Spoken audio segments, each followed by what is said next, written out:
Bonjour tout le monde, c'est Villebrequin, c'est un nouveau top jeune... le décor, c'est vrai, oui, on a changé un petit peu de décor, effectivement, mais à l'ancien c'était plus possible. En attendant, top jeune permis aujourd'hui, vous nous l'avez demandé un nombre incalculable de fois, nous allons nous concentrer sur un budget max de 1500 €. Alors dans un premier temps, on va parler des bonnes voitures dans la catégorie, les meilleures affaires à faire, et dans un second temps, on va s'intéresser aux voitures qui sont un peu moins bien. Tu peux ranger ton commentaire comme quoi 1500 €, effectivement, on trouve des Lamborghini sans moteur, polonaises, volant à droite. Nous, ce qu'on veut, c'est pouvoir acheter le pain demain tout de suite. C'est parti, top jeune permis.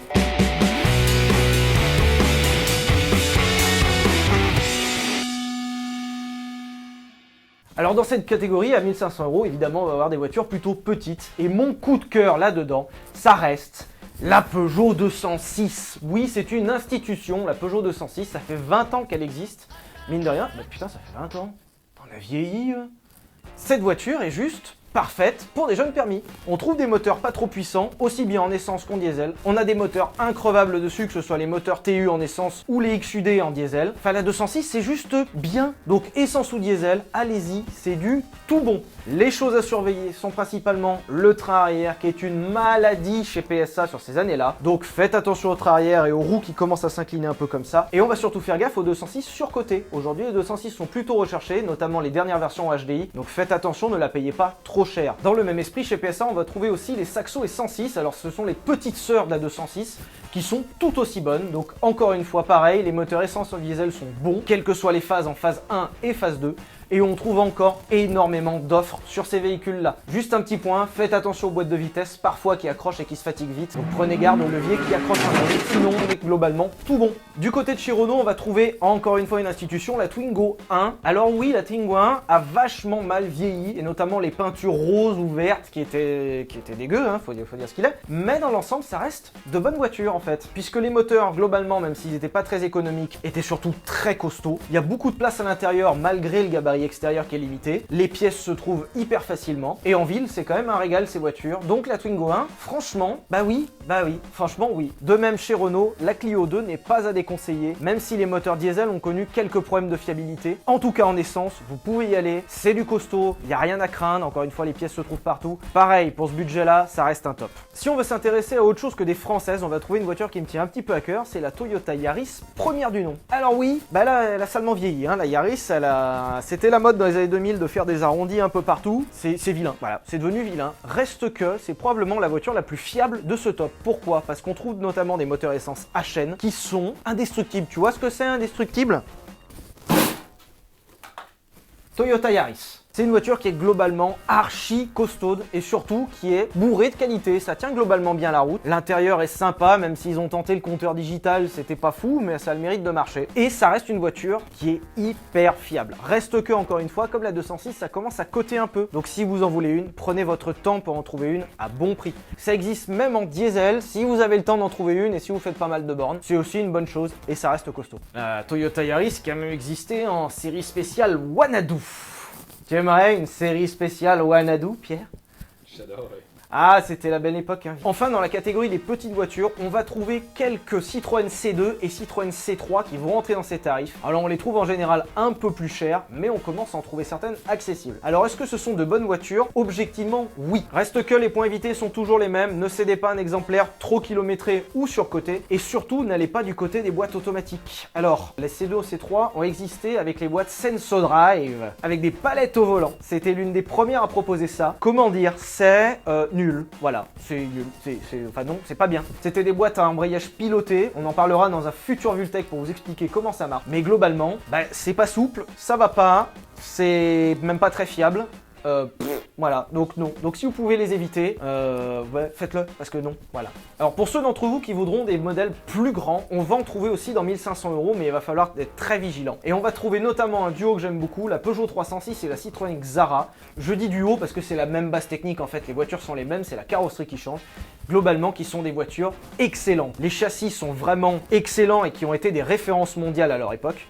Les moteurs sont tous bons, que ce soit en essence ou en diesel, avec de la fiabilité. Et ce sont des voitures qu'on trouve vraiment encore beaucoup sur le marché. Encore une fois, je le redis, on fait attention au train arrière, si les roues sont comme ça. même si la plupart des voitures encore en circulation ont été réparées depuis, donc on en trouve de moins en moins. Dans ce budget-là, on peut aussi trouver la Peugeot 406, alors on va en trouver certaines, ça commence à coter un petit peu. En diesel, c'est top, ce sont de formidables routières, avec de la place, châssis de référence, fiable, tout ça. On fait juste attention aux gros moteurs essence qui avaient tendance à consommer un petit peu, reste que pour le reste, bah c'est top. J'ai pas de son, il faut que je fasse. Bah hésite pas à gueuler le micro juste là. Ça va les bras. Confiez plutôt votre audition à un spécialiste. Waouh. Ça va les françaises? T'as été payé par Renault ou comment ça se passe? Non. Ouais. Alors l'observation de Pierre est bonne, effectivement depuis le début je ne parle que de française, c'est que pour un budget limité, c'est-à-dire autour de 1500 €, c'est le meilleur rapport qualité-prix. Regarde, sur le bon coin des 206, il y en a 60 milliards, ce qui fait qu'il y a beaucoup d'offres, donc les prix sont tirés vers le bas. Le prix des pièces est vraiment abordable, et le prix des assurances sont surtout fixés sur le prix des pièces, encore une fois. Donc des pièces pas chères, une assurance pas chère, et un achat pas cher. Oui, les françaises sont, dans ce budget-là, le meilleur rapport qualité-prix. Si on veut vraiment sortir des françaises, on va trouver la Ford Focus première du nom. Celle-ci, alors comme la Yaris, c'est la même tendance avec le bio-design qui était vilain, faut dire ce qu'il est. Reste que c'est probablement l'une des Ford les plus réussies de son époque. Le châssis est très bon, les moteurs sont très bons, certains ont eu des problèmes de fiabilité, notamment TDCi, mais globalement, c'est une bonne voiture qui est moins en vue que les françaises et les allemandes, donc on peut faire de bonnes affaires là-dessus. Alors, on a parlé des bonnes voitures, des bonnes affaires dans l'histoire, maintenant il va falloir parler des mauvaises voitures. Et en mauvaise voiture, je vous présente la Renault Laguna 2. Donc la Renault Laguna 2 a été peut-être l'une des voitures les moins fiables de son époque. C'est un fait, il y a eu des problèmes d'électronique, des problèmes d'électricité, des problèmes moteurs en pagaille. Reste que la Laguna 2, quand elle est sortie, c'était un enfer. Donc ces voitures-là, on en retrouve des tonnes sur le Bon Coin et sur Internet. Faites-y vraiment attention. Reste que, dans l'ensemble, la voiture n'est pas mauvaise. Et si vous trouvez une Laguna 2 phase 2, on la reconnaît parce qu'elle a des phares un peu différents, non? Les phases 2 ont été globalement bien améliorées en termes de fiabilité. Donc une Laguna 2 phase 2, pourquoi pas? Je n'ai pas parlé d'allemande jusque-là et pour une raison très simple, on peut aussi se diriger vers les Golf 4 et Polo, qui sont objectivement de bonnes voitures. C'est vrai que la synthèse est très bonne. Reste que, comme je l'ai évoqué juste avant, on va être sur des prix d'achat qui sont relativement élevés. Et donc, sur un budget limité, ça va être un peu plus compliqué d'en trouver une en bonne affaire. En plus, les prix d'assurance sont en général plus élevés et les pièces aussi. Donc, sur du long terme, l'addition ne sera pas forcément la meilleure. Reste que, ces voitures ne sont pas déconseillées. Dans ces budgets-là, on va trouver beaucoup de berlines Citroën avec les suspensions hydropneumatiques. Je pense à la Citroën BX, à la Xantia, à la XM. Il y en a eu plein des modèles comme ça, et ce sont des modèles bourrés de qualité, donc moi ça me fait du mal d'en parler un petit peu dans les négatifs, mais le problème vient justement de ces suspensions. Autant le système est absolument génial et propose un confort exceptionnel sur cette catégorie, autant entretenir ça peut vite être une galère. Donc si vous trouvez un bon modèle avec des factures d'entretien, comme quoi le système est suivi, avec grand plaisir, allez-y, mais sur une voiture à un historique flou, vous vous engagez potentiellement dans un piège à merde, parce que ces systèmes de suspension ont jamais été exceptionnellement fiables. Enfin, ils l'ont été si c'est entretenu. Donc si vous en trouvez une sans entretien, non, y allez pas. Après, la Xantia, j'adore. Franchement, cette tête-là, avec ce fabuleux capot, c'était un concept de Citroën des années 90, où on faisait des capots en triangle pour couper les gens au niveau des genoux. Fuck! J'adore ces bagnoles. Tu vas pas ramener de la go avec ça. Hein. Là, tu ramènes de la go en Xantia. Ton mot de passe? BIT, B-I-T-E, Cool. en minuscule. Je me rappelais plus. Et ben moi je me rappelle bien. Dans les modèles à éviter, il y a aussi le Renault Modus. Le Renault Modus n'est pas une bagnole horrible, mais c'est quand même un peu de la merde, hein, faut dire ce qu'il est. Alors il y a eu des problèmes de fiabilité en pagaille sur les phases 1, il y a des aberrations techniques dessus qui imposent de démonter la moitié de la bagnole pour changer une ampoule de phare. Après encore une fois, si vous voulez une voiture plutôt petite avec un peu de place dedans et surtout à pas cher parce que personne en veut, oui ça peut se faire, oui. Mais bon, ça sera sans moi. Non, parce qu'on va encore dire que je suis payé par Renault après, donc le Modus, non. Merci. Dernier modèle auquel on va faire attention, et ça me fait mal au cœur de dire ça, c'est la Peugeot 205. Alors la Peugeot 205, le premier qui en dit du mal, le premier qui dit du mal de la 205, il vient d'en me parler. Parce que 205, c'est juste génial. Mais le problème, c'est que la 205 subit un effet de mode qui fait que c'est devenu très compliqué d'en trouver une en bon état à un prix raisonnable. Aujourd'hui, toutes les 205 ont explosé en termes de prix.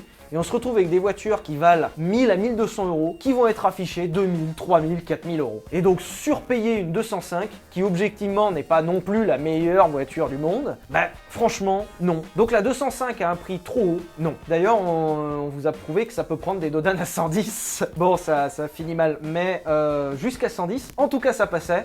et elle était costaude, donc on critique pas la 205. Ensuite, on va plus être sur des modèles à éviter, mais plutôt des gammes à éviter. Par exemple, les marques mortes que sont Rover et Daewoo, on en trouve des pelles sur le bon coin. Certaines étaient des voitures correctes, d'autres étaient des voitures abominables.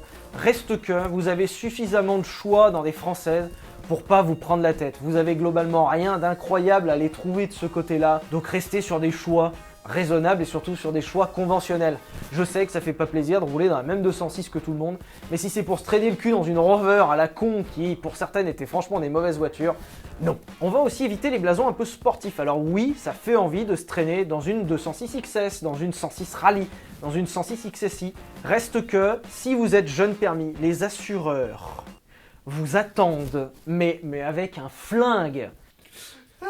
C'est quoi que tu veux? Je voulais juste une 206 XS. C'est quoi? Une 206 XS. Après, si vous avez moyen de l'assurer pas trop cher, la Saxo VTS 8S en vis soupape, la 206 XS, la 106 XSI, ça marche bien. Faut pas le dire trop fort à l'assureur. Il va revenir. Non. Dernier point à éviter, on trouve aussi surtout dans ces budgets des voitures société. Alors c'est des voitures en 2 portes et 2 places qui ont été adaptées pour des voitures de société, donc qui ont plus de banquette arrière. Alors dans l'absolu, c'est les mêmes voitures avec un coffre du coup énorme parce qu'on n'a plus de siège arrière. Reste que la plupart sont immatriculées en VU. On le voit sur les cartes grises. C'est immatriculé en VU. Alors ça change pas grand chose, si ce n'est que sur les gros chevaux fiscaux, vous devrez payer une taxe à l'achat et surtout vous passerez un contrôle technique par an. Enfin c'est un contrôle pollution, mais globalement vous passerez un contrôle technique par an. Donc c'est pas une mauvaise affaire, mais faites attention, en fait un VU c'est chiant. Merci de nous avoir regardé jusqu'au bout, pensez à vous abonner à la chaîne, ça nous aide vraiment beaucoup. On revient dans de nouveaux essais, dans de nouveaux tops, 5 000, 10 000, 15 000, 20 000, 25 000, 30 000, 35 000, 40, non. Si vous avez des propositions de top ou de choix ou de sélection de guide achat, commentaire si vous avez des modèles que je n'ai pas cités parce que l'émission ne fait pas 5 jours, commentaire si vous avez aimé le Megamac, commentaire et à bientôt, bisous. Non, là c'est place, on va se faire striker Pierre encore. J'en ai marre de me faire striker les vidéos toutes les 5 minutes. Allez, gros bisous.